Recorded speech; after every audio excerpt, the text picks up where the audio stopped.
আসসালামু আলাইকুম everyone, welcome to my new blog. কালকের ব্লগে বলেছিলাম যে আমরা আরেকটা জায়গায় যাব, তো আজকে সেই জায়গাটারই ভিডিও আপনাদের সাথে শেয়ার করব। তো দেখতেই পাচ্ছেন আমরা কিন্তু রওনা হয়েছি। আসলে আমরা আজকে যে জায়গাটা দেখতে যাচ্ছি এটা নর্মাল কোনো পার্ক, চিড়িয়াখানা বা জাদুঘর না, এটা কিন্তু এক ধরনের বন। তো বনের কিন্তু একটু ঝলক হয়তো দেখতেই পারলেন। আর এই যে বোর্ডে লেখা ছিল সামাজিক বন বিভাগ। যাই হোক, গাড়ি থেকে নেমেই দেখছি যে রাস্তার পাশে জংলি টগর ফুলের গাছ হয়েছে আর ফুলও ফুটেছে।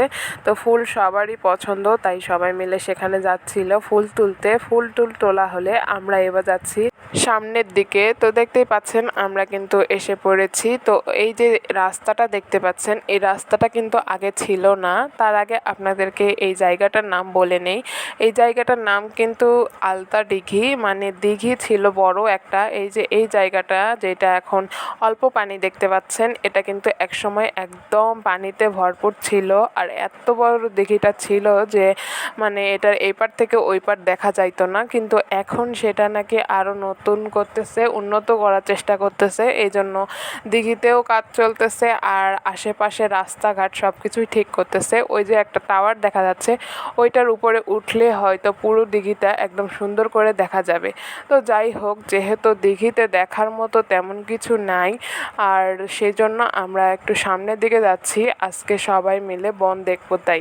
মাঝখানে কিন্তু দিঘি ছিল আর পুরো দিকে হচ্ছে বন, আর এখনও তাই আছে। যদিও বনের অর্ধেকটা কেটে ফেলে নতুন ছোট ছোট গাছ লাগানো হয়েছে, হয়তো আপনারা দেখতেই পাচ্ছেন। আর আমরা সেই ছোট ছোট গাছগুলো এড়িয়ে সামনে যে বনটা আছে সেই বনের মধ্যেই ঢুকতে যাচ্ছি। যাই হোক, জীবনে অনেকবারই এই জায়গাটায় আসা হয়েছে, কিন্তু কখনো আমরা এরকম দুঃসাহস দেখাইনি বনের মধ্যে ঢোকার।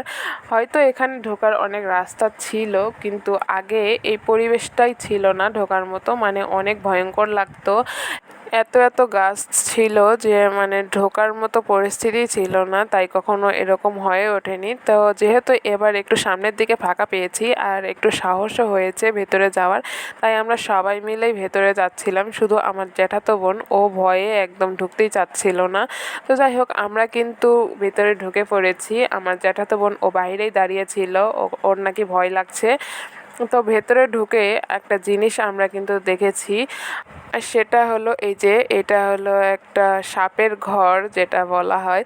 মানে সাপেরা কিন্তু এইরকম ঘরের মধ্যে থাকে, তো আপনারা দেখতেই পাচ্ছেন। আর অনেক মুভিতেও আগে দেখা যাইতো যে এরকম মাটির ঢিবির মধ্যে সাপ ঢুকে থাকে, সেই সাপকে আবার পূজা টুজা করা হয়। যাই হোক, তো এরকম একটা জিনিস দেখে আমাদের প্রথমে একটু ভয়ই লাগতেছিল, মনে হচ্ছিল কি জানি বাবা সাপ আছে নাকি। তো তারপরেও একটু সাহস করে আমরা আরও ভিতরের দিকে ঢুকতেছিলাম, কিন্তু মনের মধ্যে একটা অজানা ভয় ছিল। যেহেতু এখন পুরা বাংলাদেশই বলা যায় যে রাসেলস ভাইপার একটা সাপ, ওর মানে একটা আতঙ্ক ছড়িয়ে গিয়েছে, তাই আমাদেরও একটু একটু ভয় লাগছিল যে না জানি আবার সেই সাপের দেখা মিলে যায় এই বনে।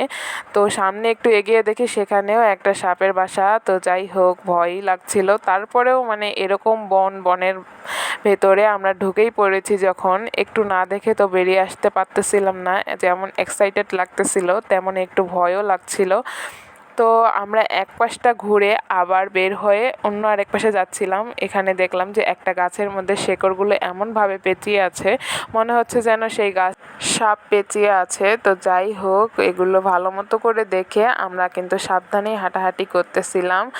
আর অনেক এক্সাইটমেন্ট নিয়েই ভেতরে ঢুকে আমরা ভাবছিলাম যে না জানি কোনো জীবজন্তু বা অন্য কিছু দেখা মিলে যায়, কিন্তু আসলে না, এরকম কোনো ভয়ঙ্কর কিছুই ছিল না। সামনে এগিয়ে দেখি যে এখানে আরও মানে মানুষ হয়তো আমাদের আগেই এসেছে, কারণ সেখানে বিভিন্ন খাবার জিনিসের কাগজপত্র পড়েছিল। তো বোঝাই যাচ্ছিল যে মানুষজন এখানে আমাদের আগেও এসেছে আর এটা একদম সেফ মানুষদের জন্য।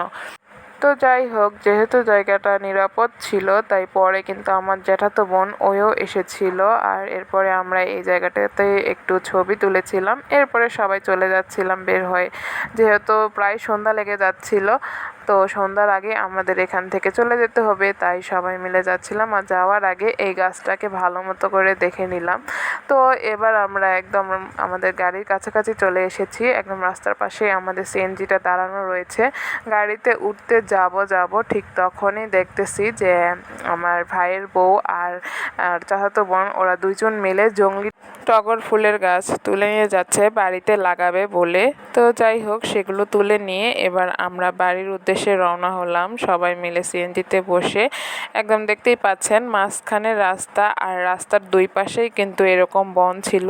জায়গাটা রাতের বেলা কিন্তু অনেক ভয়ঙ্কর লাগে, আর এই ধরনের জায়গায় রাতের বেলা থাকাটা নিরাপদ না আমার মনে হয়, কারণ এখানে ছিনতাই বা চুরি ডাকাতি এগুলা হইতে পারে রাতের বেলা। তাই আমরা আগে ভাগেই চলে যাচ্ছিলাম গাইস। যাই হোক, এটাই ছিল আজকের ব্লগ। কেমন লাগলো আপনাদের অবশ্যই জানাবেন। ভালো লাগলে লাইক, কমেন্ট, শেয়ার এবং ফলো করে পাশে থাকবেন। আল্লাহ হাফেজ গাইস।